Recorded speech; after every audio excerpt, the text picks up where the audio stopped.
নমস্কার, আমি সোমা। আমার গল্প কথায় তোমাদের সবাইকে স্বাগত জানাই, তার সাথে নতুন দিনের একটা নতুন গল্প সবাইকে দেখার জন্য অনুরোধ করছি।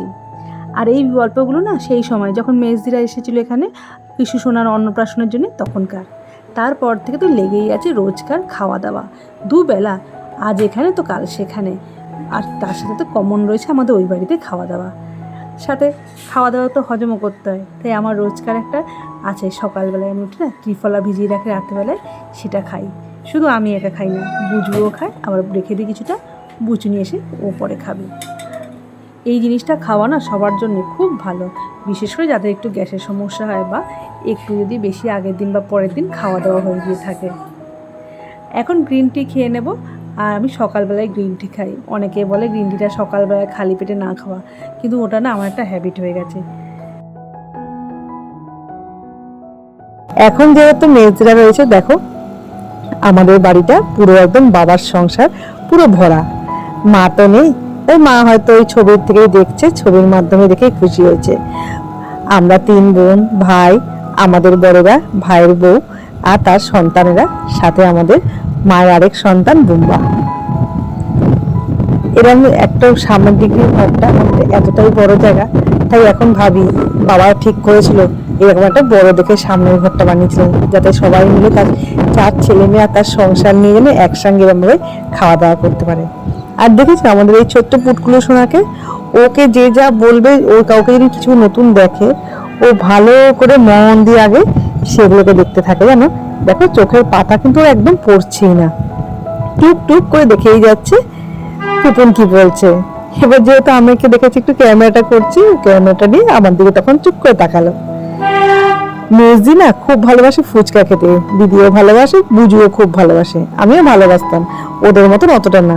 কিন্তু আমার একদমই বারণ, জানো, ওই যে থাইরয়েড হয়েছে, থাইরয়েডের জন্য একদম স্ট্রিক্টলি আমার বারণ। আমার থাইরয়েডটা না একটু বেশি পরিমাণ, মানে খুব কষ্ট, আমাকে ডাক্তার জোরে কথা বলতেও বারণ করেছে, চিল্লামিল্লি করতেও বারণ করেছে, আবার স্পিডে কথা বলতেও বারণ করেছে। আমি একটু স্পিডেই কথা বলি। আর এইদিকে আমি মেজদিকে নিয়ে পার্কে এসলাম, যে চল আমাদের পার্ক থেকে একটু ঘুরে আসবি। তো অনেকদিন মেজদি এই পার্কে আসেনি, যেহেতু এখানে আসা হয় না। তার এদিকে বুঝু হচ্ছে পুপুনকে নিয়ে লেগে পড়েছে ওর ছোটোখাটো খুচখাচ খাওয়া দাওয়ায়। বুঝুরম টুকুস টুকুস করে রান্না করতে বেশ ভালোবাসে, আর সবাইকে একটু করে টেস্ট করায়। তারপর এসেছিলাম আমরা আমাদের বাপের বাড়িতে, না না বাপের বাড়ি না, দিদির বাড়িতে। অর্পিতার হাতের মাংসটা জাস্ট অসাধারণ। ও কি করে এইভাবে মাংস বানায় জানি না, ওর হাতের ওই মাংসটা খেলে না মনে হয় সেই ছোটবেলায় যখন আমরা পিকনিকে যেতাম সেই পিকনিকের মতন মাংস। ওটাই বলছে বহুদিন হয়ে গেছে রান্না করা হয় না, তো অনেকদিন পর ও রান্না করলো। তারপর আর ভিডিওটা করিনি, সবাই মিলে একসঙ্গে খাওয়া দাওয়া করেছি, করার পর বাড়ি চলে এসেছি। আসলে এখন যে কদিন মেজদি থাকবে সে কদিন তো একটু টুকুস টুকুস করে একসঙ্গেই সবাই মিলে খাওয়া দাওয়া করবো। এখন বাড়িতে আসার পর আমি একটুখানি ত্রিফলা ভিজিয়ে নিলাম। আমি ত্রিফলাটা প্রায় সময় খাই, 2-1 দিন মাঝে মাঝে বন্ধ যায়, কিন্তু খাই। ওটা না খুব উপকার দেয়, খুব ভালো জিনিস। তোমরা যারা খাও না, গ্যাসের সমস্যা আছে, তারা খেয়ে দেখতে পারো।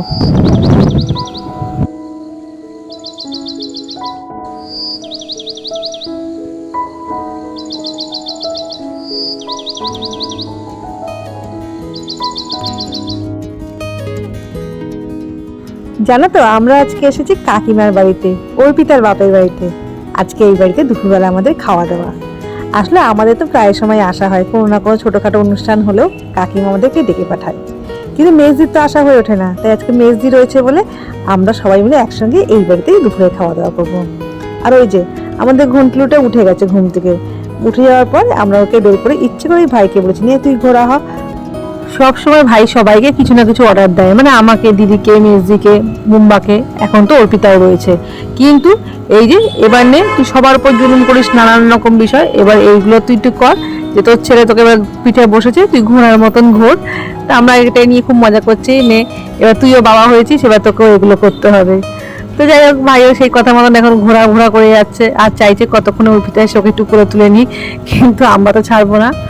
আর এই যে আমাদের সোনা বাবা একটুখানি দুপুরবেলায় খাওয়া দাওয়া সেরে নিয়েছে। খাওয়া দাওয়া সেরে নেওয়ার পর এখন ও খুব আনন্দে রয়েছে, সবাইকে একসঙ্গে পেয়েছে। ও না খুব ভালোবাসে, জানো তো, লোকজন, আর খুব লাফালাফি করে। একটা নতুন এই নাচি নাচি ব্যাপারটা শিখেছে, এইরকম ভাবে ধরলে না তুরুং তুরুং করে খুব লাফায়।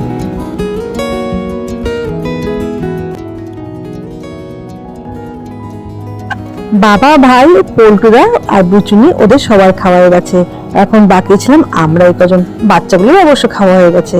আমি জানো খাবার যে দেখছিল এই ভাত আর ভাজা এইটুকুনি ভিডিও তুলেছি, আর ভিডিও তুলতে পারিনি। কি করে তুলবো, আসলে কাকিমা অনেক কিছু আইটেম করেছে। মাছই করেছিল প্রায় 4 থেকে 5 রকমের, সাথে মাংস, আবার চাটনি, পাঁপড়, মিষ্টি, দই, সর্বস্ব। কি করে ভিডিও করব, নিজেই তো খেতে পারিনি এত কিছু খাবার, আর ভিডিও করে উঠতে পারিনি।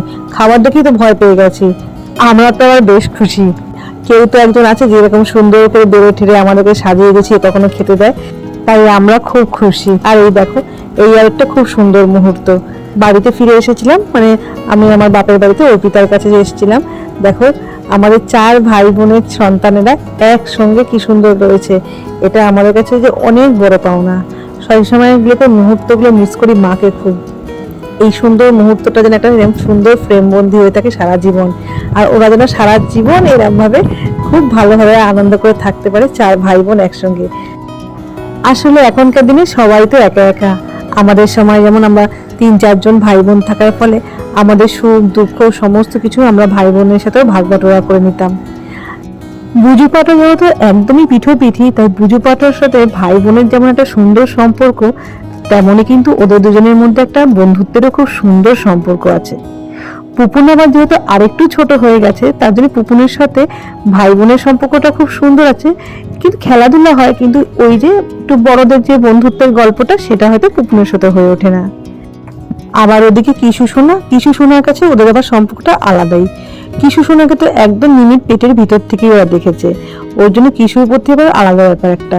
কিভাবে হলো, যখন হসপিটালে রয়েছে ওইরকম ছোট্ট হাত পা, মিনির বাড়িতে যখন চলে গেল তখন ওখানে গিয়ে মশারির ফাঁক দিয়ে দেখা, এই ছোট্ট ছোট্ট সুন্দর সুন্দর মুহূর্তগুলো। তারপর যখন কিছু বাড়িতে এলো, কোলে নেওয়া ওকে, এইরকম মুহূর্তগুলো ওরা এত কাছ থেকে অনুভব করেছে, বিশেষ করে বুজু আর পাটো কোন ছবির মাধ্যমে করেছে।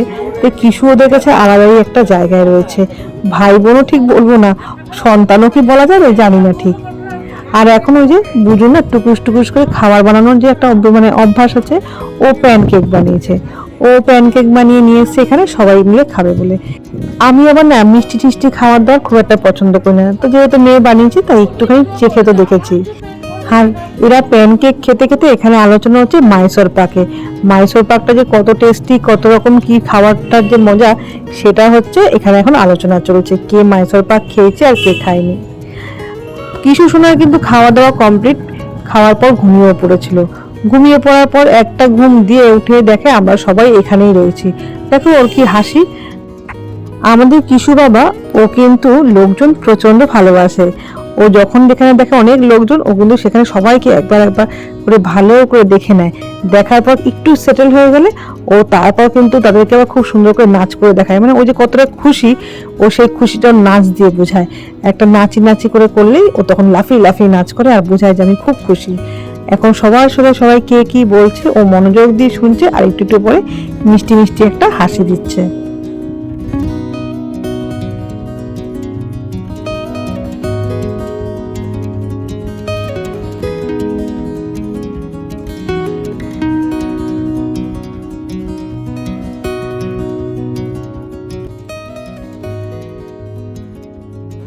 বাড়িতে একটা বাচ্চা থাকলে কিন্তু বাড়ির পরিবেশটাই একদম বদলে যায়।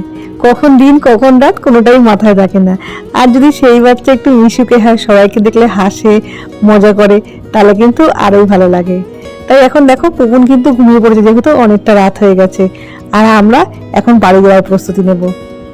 কিন্তু কি করে নেব, যতবার প্রস্তুতি নিচ্ছি বাড়ি যাবো বলে, ওর ওই মুখটা দেখছি মিষ্টি মিষ্টি করে হাসছে, আর তখনই আমার ভাবছি আর একটু থেকে যাই, আর একটু থেকে যাই।